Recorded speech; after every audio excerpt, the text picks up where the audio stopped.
Привет, мои дорогие подписчики! Вы на канале Дневник актрисы в Голливуде. С вами я, Анна Орис. И сегодня я проведу совершенно провокационную беседу с актрисой Ксенией Бабкиной. Для начала вы, конечно же, должны подписаться на мой канал, нажать на колокольчик, поставить лайк. И теперь вы узнаете, какая тема у нас сегодня. Почему каждый раз, когда мы смотрим эротические сцены голливудского кино, нам хочется пересматривать много раз.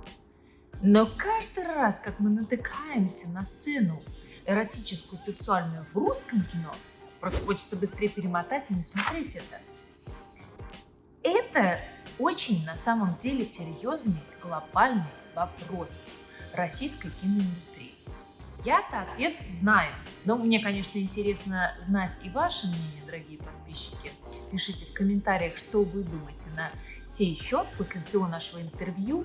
Может быть, вы найдете для себя какие-то ответы или вопросы, или еще что-то. Я свое мнение скажу в самом конце интервью. Ксюша, привет! Привет! Я очень рада, что нашла тебя на просторах Ютуба, и я подумала, что было бы идеально обсудить самую насущную тему. Почему мы не можем снимать хорошие эротические сцены в кино, на которые приятно смотреть. Что ты думаешь на сей счет? На сей счет я думаю, что проблемы есть, и я не думаю, что это только связано как-то, как это сказать, с тем, что актеры не раскрепощены достаточно сильно. Мне кажется, это просто в совокупности всего получается так, что получается немножко какашечка. Даже немножечко. Я тут спрашивала людей из киноиндустрии в Калифорнии, на что мне сказали, что у нас качество хуже. Я говорю, допустим, качество хорошее. Предположим, у нас будет хорошее качество. Но если актер не любит свое тело, если он боится таких сцен, то какое бы качество ни было, все равно будет то же самое. И те же самые, мне кажется, режиссеры, они тоже боятся снимать такие сцены подобные, нет? Боятся ли режиссеры в России снимать подобные сцены? Я уверена, что боятся. Они все хотят, только не признаются в этом. На самом деле, мне кажется, что у нас есть режиссер, ну, по крайней мере, вот на мой счет, который умеет снимать такие сцены, и у которого есть даже сериал, который практически состоит из этих сцен. Именно это в плане... Сериал? Это сериал «Содержанки» Константина Богомолова. Ага. Я думаю, что, вот, кстати, я думала о том, какие сцены мне бы не были совсем уж так, что я хотела закрыть глаза и сказать, так, я не хочу это смотреть, господи, мне неудобно за вас, мне стыдно за вас, смотрю я стыдно, делаете вы, а стыдно мне. Вот, и я поняла, что вот сериал «Содержанки» достаточно хорошо снят, и именно вот эти постельные сцены, мне не хотелось убежать, мне не хотелось закрыться и спрятаться, мне хотелось посмотреть. Это визуально красиво, и актеры там действительно не зажаты. Возможно, там просто подобрался такой актерский состав, который не зажимался, который... Актерский состав важен, действительно. И плюс работа режиссера с актером, и все в совокупности дало что-то. А вот когда снимаются какие-то другие сериалы, фильмы, возможно, там либо режиссер хочет, а актер нет, либо наоборот. А как ты снимаешься обычно? Тебе интересно сниматься в таких сценах или нет? Сложно тебе, не сложно? Как ты готовишься? Думаешь ли ты об этом? У меня не было пока что каких-то прямо сверх, то есть до Кристины Асмус я еще не дошла, то есть каких-то сверх там, где я полностью голая, что-то, то есть у меня пока еще не было такого, и предложений таких не было у меня в принципе. Но у меня были постельные сцены, но они более такие, как сказать, прикрытые. Не было такого, что все оголенные, все там переворачиваются, одеяло летает, пух летает. Нет, такого не было. Были просто какие-то там, жизненные постельные сцены. Не могу сказать, что я не переживала. Я переживала. Я всегда думаю, во-первых, как там с партнером, как с ним вот подать, чтобы было все комфортно. Я очень всегда переживаю. К этим сценам? Ты ведь знаешь, что все равно у вас ничего не будет. Это ведь просто кино. Вы просто играете влюбленную пару, у вас ничего не будет никакого секса в конце концов. Ничего не будет, чего бояться.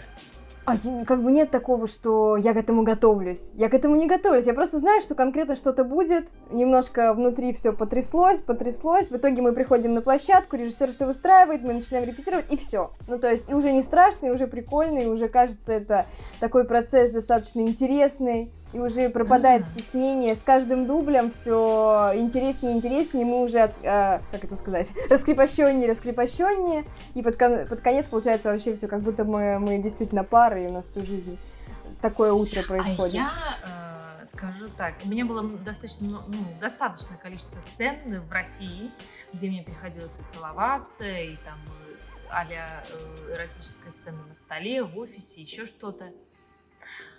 И постельные сцены. Потом уже, когда я переехала в Америку, я ходила на курсы к Иване Чабок, и у нее обязательно, если ты читала книжку, обязательно, когда ты работаешь с партнером, ты должна пройти технику ее, чтобы связать себя с этим человеком, чтобы почувствовать эту сексуальную энергию. И на самом деле это очень сильно работает, очень сильно. Ведь почему я и говорю, что в этих в голливудском кино всегда интересно смотреть на людей, да, я не знаю, например, «Бал вампиров», там Холли Берри с бывшим мужем Анджелины Джоли, я не помню, как его зовут. Ну, они совершенно разные, ну какая там страсть идет, боже, вот я говорю, у меня аж мурашки по коже. Просто они такое там невероятное творят.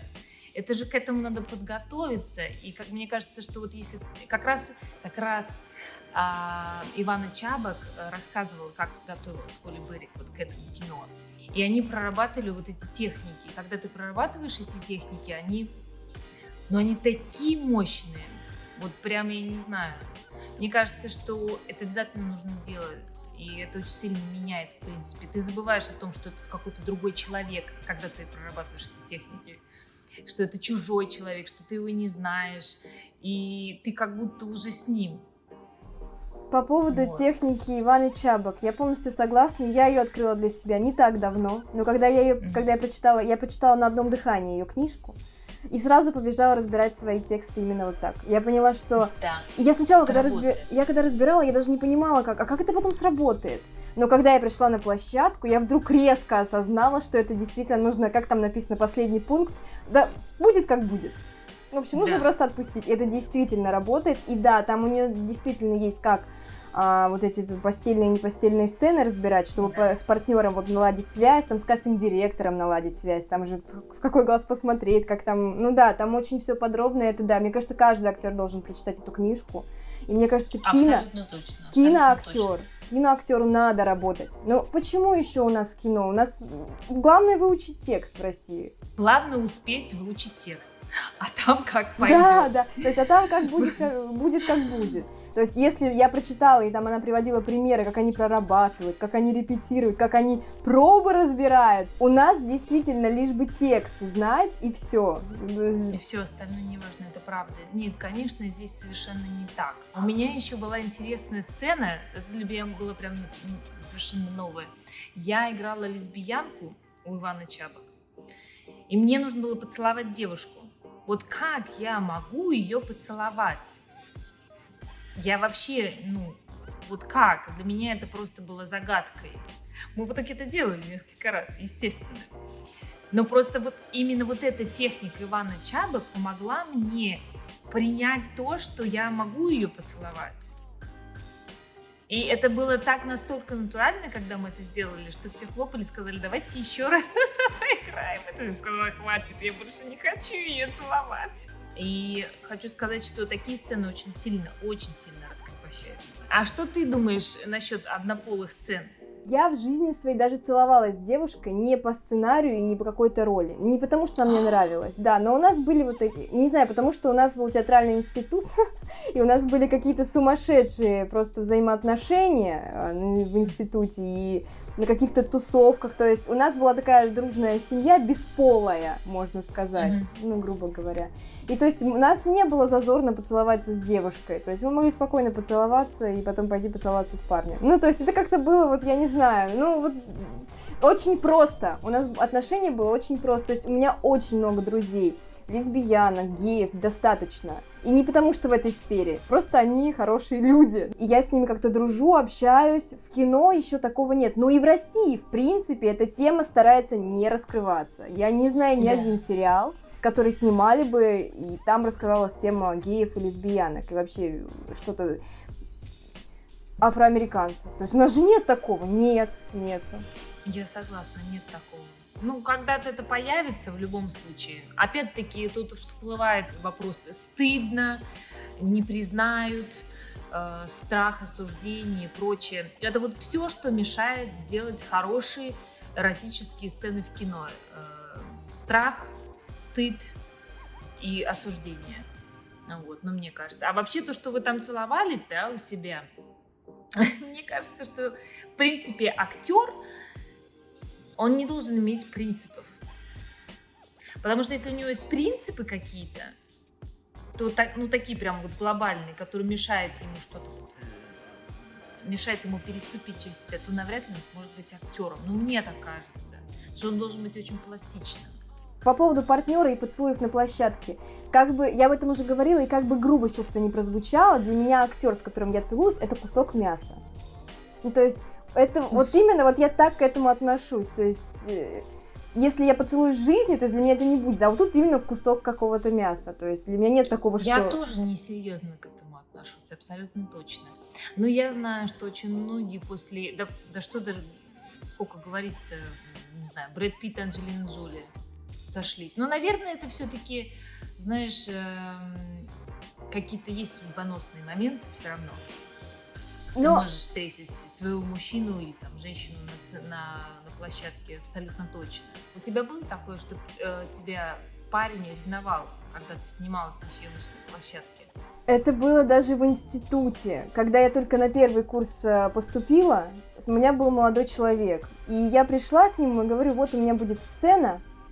Паночку я играла, и в конце я там целовалась вот с этим духом леса. И он такой: что? Да. Нет, я это не прощу, это измена. У меня просто шок. Но вроде как мы это обсуждали, ну что я иду в такую профессию. Ну что думал, как всю жизнь я буду играть дюймовочку или девочку-пачку, красную шапку. О чем вообще человек думал? Такой: нет, я это не смогу пережить. В итоге, что я сделала? Я просто не сказала. И так как это замалчивание повлекло за собой еще. Да. Потом он уже сказал, что он готов с этим смириться, но все равно отношения уже разрушились, потому что вначале было сказано нет, и из-за этого все и посыпалось. И уже, конечно же, мы потом и расстались, и к этому вопросу уже не возвращались.